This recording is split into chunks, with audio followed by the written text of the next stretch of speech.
हमल कैसे होता है? हर माह एक अंडा औरत की पेशादानी से रिलीज़ होता है या ज़्यादा अंडे भी रिलीज़ हो सकते हैं। जैसा कि माहवारी आपको आती है, माहवारी के दरमियान में 2 माहवारी की डेट अगर आप देखें तो उसके दरमियान में अंडा रिलीज़ होता है। जिन उन्हीं दिनों को ओव्यूलेशन डेज़ कहते हैं हम। इन दिनों में हमल होने के चांस औरत के लिए ज़्यादा होते हैं। ठीक है, अब हमल होता कैसे है? माहवारी के मिड में यानी कि माहवारी के दरमियान में माहवारी के 12वें से दिन से लेके अगले 10 दिन इंटरकोर्स करें तो हमल होगा। अब हमल होता कैसे है? उन दिनों में अंडा फ़्लोपियन ट्यूब में होता है। ओवरीज से अंडा निकलकर अब हर महीने 1 अंडा रिलीज़ होता है या फिर बेज़ादानी से 2 अंडे भी रिलीज़ हो सकते हैं, ज़्यादा भी रिलीज़ हो सकते हैं। तो ये अमल ओवुलेशन कहलाता है, ठीक हो गया। अंडा बेज़ादानी से निकलकर फ़्लोपियन ट्यूब में पहुंचता है। फ़्लोपियन ट्यूब में स्पर्म अंडे से मिलता है। यहाँ से उन दिनों में ओवुलेशन हुई होती है, उन दिनों में अगर आप इंटरकोर्स करते हैं तो जो स्पर्म है वो उन दिनों में बेज़ा से अंडे से जाके मिलता है। अब स्पर्म अब कुछ लोग कहते हैं कि हम बिस्तरी करते हैं तो जो है पानी है वो सारा निकल जाता है। अब कुदरत की तरफ से जो स्पर्म होते हैं उनमें जो एक्टिव होते हैं जो वो ऊपर की तरफ मूव कर जाते हैं खुद ब खुद। और जो बैड होते हैं जो नहीं ठीक होते डेड होते हैं वो खुद ब खुद वो बाहर ही निकलने होते हैं। इसमें यहाँ पे परेशानी वाली बात नहीं है। अब जब खुद ब खुद मूव करके बच्चेदानी से हो के ऊपर फ़्लोपियन ट्यूब में जाते हैं, ठीक है? बच्चेदानी से ऊपर फ़्लोपियन ट्यूब होती हैं। जो स्पर्म होते हैं बच्चेदानी में से गुजर के फ़्लोपियन ट्यूब्स में जाते हैं। फ़्लोपियन ट्यूब्स में अंडा मौजूद होता है और दोनों आपस में मिलते हैं। दोनों आपस में जब मिलते हैं तो यहाँ पे फर्टिलाइजेशन होती है। ये इस अमल को कहते हैं कि फर्टिलाइजेशन। फर्टिलाइजेशन जब होती है तो फिर इसके बाद ज़ाइगोट बनता है। ये हमल का पहला मरहला होता है। ज़ाइगोट जब बनता है तो हमल का पहला मरहला हो गया। अब फर्टिलाइजेशन की तकसीम, फर्टिलाइजेशन के बाद ज़ाइगोट जब बनता है तो ज़ाइगोट की तकसीम होती है। ज़ाइगोट की तकसीम कई बार होती है, यानी कि 2 से 4, 4 से 6, 6 से 8, 8 से 16 ऐसे ये टूटता है। जो एक बना होता है, एक लोथड़ा आप कह लें। आपको अगर समझाने का मैं तरीका बता रही हूँ कि वो फिर टूटता है, तकसीम होकर फिर एम्ब्रियो बनता है। जब वो एम्ब्रियो बनता है फिर दोनों बच्चेदानी में चल पड़ते हैं, ठीक है? बच्चेदानी में जाकर ये एम्ब्रियो जो होता है ये बच्चेदानी की दीवार से जुड़ता है। अब जहाँ पे मेन चीज़ बताने वाली ये है कि बच्चेदानी की दीवार के साथ जुड़ता है। जहाँ पे जुड़ता है वहाँ पे अब मैं कैसे समझाऊँ, जैसे ब्लैंकेट होता है उसके ऊपर बुर होते हैं वैसे बच्चेदानी के ऊपर होते हैं। तो वहाँ पे ये जुड़ जाता है। जब ये जुड़ जाता है अगर यहाँ पे ना जुड़े तो मेंसेस आ जाते हैं, ठीक है? तब तक पीरियड से दिन ऊपर हो चुके होते हैं 5-4 दिन, ठीक है? इस अमल के होते-होते। पहले 12वें 14वें दिन का मैंने बताया, 18वें दिन फॉर एग्ज़ाम्पल आपको हमल हुआ, ठीक है? 18वें दिन से फिर ये चल पड़े उसमें फ़्लोपियन ट्यूब्स में है, फ़्लोपियन ट्यूब्स में इन्होंने 2 दिन लगाए, 20 दिन हो गए, फिर वहाँ से चल के 2 दिन बच्चेदानी में पहुँचते तक जो हफ्ता पूरा है आपका गुज़र जाता है, पीरियड्स का टाइम आ जाता है। पीरियड से जब ये बच्चेदानी में आके जहाँ पे जुड़ते हैं तो वहाँ तक जब पहुँचते हैं तो आपका पीरियड से दिन ऊपर हो जाते हैं। अगर आपकी बच्चेदानी की यूट्रस की दीवार कमज़ोर है तो आपको यहाँ पे यही जो अंडा है ये ख़ारिज हो जाएगा। मेंसेस की शक्ल में जो बच्चेदानी की दीवार है वो सही बनी नहीं होएगी, जुड़ेगी नहीं और बच्चेदानी की दीवार भी मेंसेस की शक्ल में ज़ाया हो जाती है, निकल जाती है।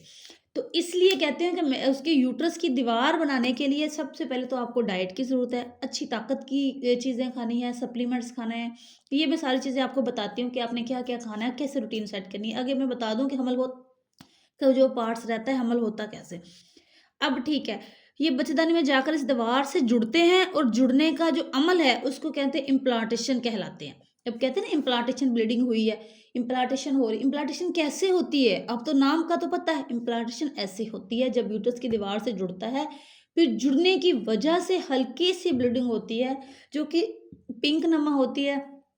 3 दिन दाग लगता है आपको बिल्कुल 1 इंच के बराबर समझ लें गोल सा आपको दाग लगेगा। हैवी ब्लीडिंग नहीं होगी, सिंपल सा पिंक सा होगा, रेड सा, पिंक सा, मिला सा, पानी सा मिला होता है इसमें। इसको इम्प्लांटेशन कहते हैं। इसकी ज़्यादा से ज़्यादा मुद्दत 3 दिन होती है, इससे ज़्यादा नहीं होती। अब कुछ बहनें इस ये जो दाग वग़ैरह लगता है तो इसको कहते हैं कि हमारा बच्चा ज़ाया हो रहा है, हमें पीरियड्स आ गए हैं, ये वो। ये जब पीरियड्स नहीं आते, ये इम्प्लांटेशन दाग होता है, इसमें परेशान नहीं होना, और ये किसी-किसी को होता है, हर बहन को नहीं होता। अब आगे देखें, अगर जुड़ने का अमल तो इम्प्लांटेशन हो गया, यहाँ से हमल का बाकायदगी से आगाज़ शुरू हो जाता है। यहाँ से हमल का आगाज़ होता है। पीछे तो वो मिल रहे होते हैं दोनों, और एम्ब्रियो जो होता है ये नशोनुमा शुरू कर देता है। यहाँ पे एक हमल की ग्रोथ शुरू हो जाती है, ठीक है? अब हमल के 5वें दिन से बता रही हूँ, पीरियड्स के 5 दिन ऊपर होने पे। इसीलिए कहते हैं कि पीरियड से छठे दिन आपने टेस्ट करना है, यूरिन टेस्ट, फिर क्लियर आपको पता चलेगा कि आपको हमल है या नहीं। ये चीज़ भी क्लियर हो गई। अब आगे, अगर फर्टिलाइज़ेशन या इम्प्लांटेशन ना हो, ठीक है? फर्टिलाइज़ेशन तो वो हुआ ना जहाँ फ़्लोपियन ट्यूब में अंडा और स्पर्म आपस में मिला, ये क्या हो गया? फर्टिलाइज़ेशन, ठीक है? इम्प्लांटेशन, ये दोनों आके यूट्रस में आ गए, तो यहाँ पे भी जुड़ना है। वहाँ पे दोनों ने, औरत का अंडा, मर्द का स्पर्म निकल के जुड़ने हैं, क्योंकि औरत का अंडा तो मिड में निकल आएगा ना, मेंसेस के 12वें 14वें दिन, जो मैंने दिन बताए हुए हैं। टिकटॉक भरी पड़ी है मेरी, इन्हीं वीडियोस से मैंने बहुत बताया। आप मुझे टिकटॉक पर इसी नाम से वहाँ पे भी जाके देखें, शॉर्ट शॉर्ट वीडियो में आपको मेरे सवालात के, आपके सवालात के जवाब मिलेंगे। अच्छा, यहाँ पे मैं क्लियर कर दूँ कि बहनें बहुत सवाल करती हैं मुझे, छोटे छोटे सवाल पे टिकटॉक पे, इस पे यूट्यूब पे वीडियो बनानी मुश्किल होती है, तो आप मुझे टिकटॉक ज्वाइन करें, वहाँ पे आपको आपके छोटे-छोटे सवाल का 1-1 मिनट की वीडियो में आपको मैं आसानी से जवाब देती हूँ, और आपको भी सही समझ आ जाती है। अच्छा ठीक है, हम बात कर रहे थे, अगर फर्टिलाइज़ेशन या इम्प्लांटेशन ना हो, तो इम्प्लांटेशन ना हो तो अंडा, जो अंडा था वो भी, और बच्चादानी की दीवार जहाँ पे जुड़ना था, वो भी माहवारी के ज़रिए ख़ारिज हो जाती है। ये है प्रोसीजर। नेक्स्ट महीने फिर आपको मेंसेस आ गए, फिर उसके मिड में जाना है, 2 माहवारी के मिड में, यानी कि हर महीने आपको 20 को आती है, तो उसका दरमियानी हिस्सा 10 तारीख हुई ना, 14 दिन पीछे चले जाएँ, 7 तारीख हो गई। ये मैंने समझाया हुआ है कि किन दिनों में हमल होता है। उन दिनों में ओवुलेशन हो रही होती है ना, फिर उन दिनों में अंडा निकल के फ़्लोपियन ट्यूब में आएगा, उन दिनों में अगर मिलाप करेंगे, स्पर्म भी फ़्लोपियन ट्यूब्स में आ जाएँगे, फ़्लोपियन ट्यूब में दोनों आपस में मिलेंगे।